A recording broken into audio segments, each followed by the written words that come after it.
دلته په جلال آباد کې د وژل شو خبريالانو د یوې هغې د جنازې لمونځ ادا او خاورو ته وسپارل شوه.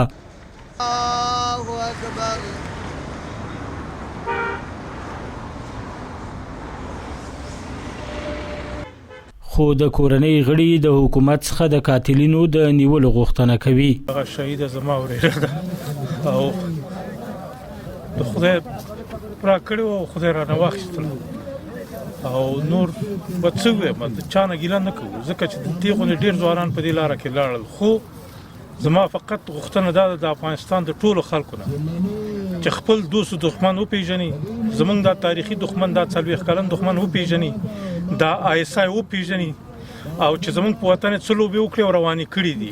نور بس دی د خدای او د قرآن او د رسول په لحاظ ISI بس دی. تم مسلمان او موږ مسلمانان یو، موږ د تباه کړو. مهک بها چې د شاناز روپی، سادیه سادات او مرسل حبیبي سره کلونه په یو دفتر او یو خونه کې د یوې کورنۍ د غړو په څیر دنده تر سره کړي، د هغوی د هر یوې د تیرو خاطرو په یادولو اوښکې تویوي. دا تیره ورځ چې په لزقې بعد شهیدېدله شهناز روفي چې له دې ځای نه پاڅېدله، دغه ځای کې ناسته وه، دې ځای نه پاڅېده. ما ته یې وکتل، مهکه وروره مالحه وایي دې نه بعد تا ګوره تا ویلې چې ډېرې خبرې کوې، دې نه بعد یوه خبره هم نه کوم، خپل غږ پسې به وایي تا لیونی کړم، خپل غږ پسې به وایي تا لیونی کړم.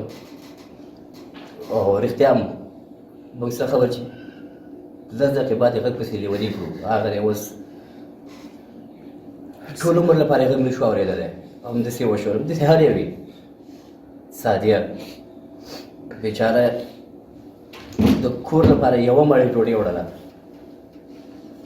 دلته یوازې مهک بها نه دی چې د خپلو همکارانو په مړینه ویرجن دی، بلکې د انعکاس تلویزیون ډیری همکاران د خپلو وژل شوو همکارانو تشو څوکیو او د هغوی غږونو په اورېدو سره اوښکې نشي ټینګولی. دولت نه جدي توجه د دوی غواړو، حتی د بینالمللي ټولنې نه موږ دا د خپل خوندیتوب غواړو چې موږ سره په دې حصه کې همکاري وکړي، ځکه دا یو ډېر پیچیده حالت دی. دغه هدفي وژنې کوم یو چې ورځ تر بلې وضعیت خرابېږي او زموږ ټول کارونه د جدي ستونزو او مشکلاتو سره مواجه دي. ګواښونه په مجموع کې موږ دپاره دلته وو، موږ هم د رسنیو د کور یو برخه یې دغه خطر چې دی په مجموع رسنیو ته وو. اما دا چې موږ ووایو چې مشخص یو بخش ته زموږ خطر موجود یا مشخص یو کس ته زموږ خطر موجود دی، په دې هکله موږ اطلاع نه لرو. که څه هم تېره شپه ناوخته د ننګرهار امنیه قومندان د یادو پیښو په تړاو د 2 تنو د نیول کېدو یاده کړې وه، خو هیره دې نه وي چې د دې ولایت والي ویلي چې که د دې پیښې عاملین ونه نیولی شي، مسؤلین دې بیا استعفا ورکړي. په شهادت سرسولی و هماغه درې سره تورستان د قاري بریال په نوم نیول شوي دي چې اوس زموږ طاقت لاندې دي.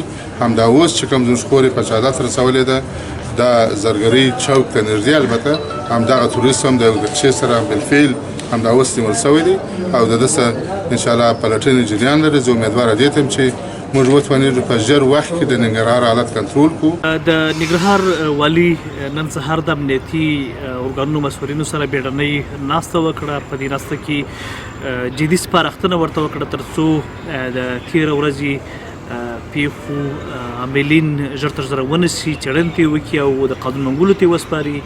ولې که په نیولو کې پاتې راځي، له دندو استعفا ورکړي. د یادونې وړ ده چې تېره ورځ 4:30 بجې د جلال آباد ښار په لومړۍ او 4مه ناحیه کې ناپېژندو وسلوالو د انعکاس راډیو تلویزیون په کارکوونکو وسلوال برید وکړ چې په پایله کې د یاد تلویزیون 3 تنه کارکوونکي ووژل شوې. طالبانو په دې برید کې لاس لرل رد کړي، خو تر اوسه بلې کومې وسلوالې ډلې د دې برید پړه نه ده منلې. سباون ساحل، روحي نیوز، جلال آباد.